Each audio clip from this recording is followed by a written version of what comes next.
this is something that I think is a super highlight. Their operational metric, their operational expenses, sales and marketing, research and development, and general administrative, these are large expenses that they use to help fund growth. And if you remember, they had a 50% year-over-year revenue growth. So if these grow less than 50%, that means they're scaling them, and all of them did across the board.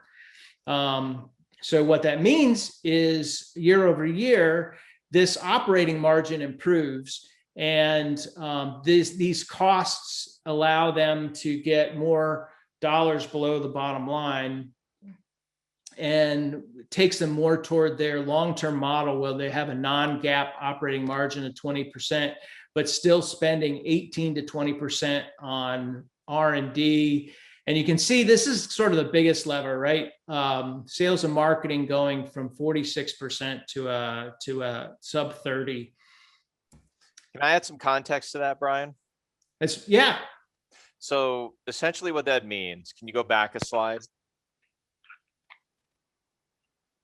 All right, so we see under the sales and marketing dollars going down from somewhere between 46 and 52 to 27 to 29 on the sales and marketing line. And what this means is that Cloudflare is expecting that as a customer signs on, they'll be a customer for a longer period of time, and the incremental dollars they have to spend in order to get that customer to spend more over time is zero.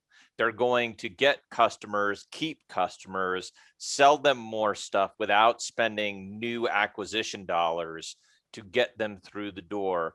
And so their sales and marketing spend will become dramatically more efficient over time. That's the assumption.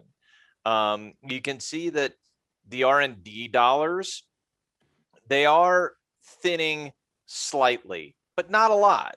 Not a lot. I mean, it's at 21%. That's roughly in the long-term range of where they want to be. So they're not going to get more efficient necessarily with R&D. Not really, not compared to where they've been. Their presumption is our cost to acquire a customer that pays us subscriptions over a long period of time, that's going to go down because we believe we can keep customers in the fold with us for a long period of time. That's the story that they're telling with these numbers. Well, and it also doesn't, I just don't want people to think that they're not going to add staff. Next year they're targeting to grow in 37% was their guidance. So in order to stay in this range, they got to add another 30% to the R&D team, 30 to 35%.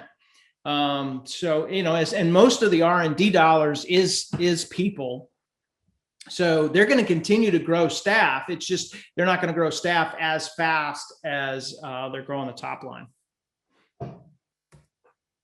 Cool. And so net income has improved as a percentage of revenue. And I just wanted to point this out. They put up a $34 million loss for the quarter, but they got $1 billion in cash and short-term investments, and that works out to just short of 8 years at this rate. And this rate won't be that rate. They're targeted to become profitable at the end of next fiscal year, which is ahead of schedule what they expected in their IPO documents.